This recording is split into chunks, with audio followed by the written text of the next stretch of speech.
Sophia, and I'm a professional belly dancer and instructor from Dallas, Texas. And I'm just going to offer a few tips for belly dancers out there. And the first thing I want to show you is this really neat prop bag that is from Rockin' Bling. And they can be customized with your name and with different colors. And so I will include a link for those of y'all that are interested in buying this. And I have to say, this has made traveling to and from gigs much easier because I can put finger cymbals, swords, canes, wings, fan veils. I can put everything in this sucker. As you can see, I have my wings folded in half in one of the 3 compartments that this has. I have my sword in here, and the compartments are kind of lined with this soft lining. And I have my fan veils that are also in their own little bag in one of the other ones. And in addition to those big compartments, they have these smaller ones. And you can put jewelry, finger cymbals, business cards, whatever. But I just wanted to share this because I really, really love it. And once again, it's from Rockin' Bling. We're going to start off discussing the proper technique for holding fan veils. And this one little tip will change everything about the way that you use them if you are currently experiencing any difficulties with using them. So, what you want to keep in mind is that your thumb will be on one side of the fan blades and your fingers will be on the other side. You're going to use your fingers, especially your pinky finger, to hold one end of the blade down, and your thumb is going to be pressing the other end down. So this will ensure that the fans stay open the entire time while you're dancing.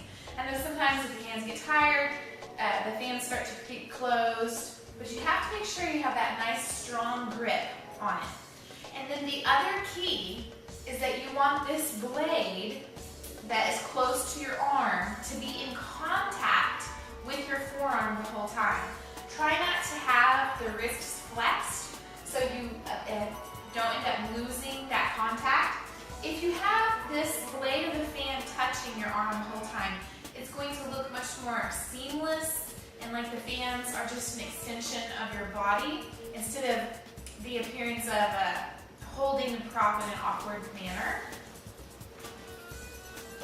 And this is a tip that I learned when I was dancing in a troupe on stage, and I used to grab the sword like this with my fingers over the imaginary sharp part. And because so much of belly dancing is creating an illusion and creating sort of a fantasy world, you want to make sure that whenever you use props, especially if you're trying to convince the audience that it's something dangerous, you want to make sure that everything you do adds to that illusion. And the biggest thing is the way that you handle the sword. So if you just make sure that, like in the case of a scimitar, the sharp part would actually be on the top, and you just want to hold it very delicately. You know, if this really was a sharp scimitar, then if you were to do this, you'd end up cutting yourself. So in order to add to the illusion, make sure that you only hold it on the bottom, and you hold it like it's sort of delicate and dangerous. And then the other end, you can actually use the handle to hold. Another tip is that whenever you lift the sword up to put it onto your head, that you don't slide your hands in close to that balance point. You just have to be able to practice balancing the sword without doing that. Once again, holding the bottom and holding the handle, you can sort of look up to make sure that your aim is right, and then bring it down to the balance point on your head. And always ensure that you have a few extra counts in your choreography or improvisational dance to make sure that you have enough time to really balance that sword on your head. The most important thing, I think, when it comes to dancing with wings is keeping your wrists straight. You just don't want to end up doing a turn, for example, with the line from your shoulder to the end of the wing being broken.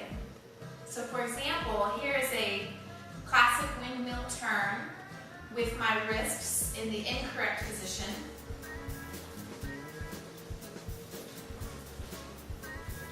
As you can see, I'm just sort of being a little bit lazy about it.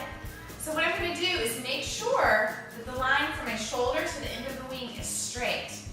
And I just have to be conscious of keeping my wrist straight. And another tip is, if you keep your index finger on top of that stick, in addition to keeping your wrist straight, then you will have more success with the arms all the way out to the end of the wings being nice and straight.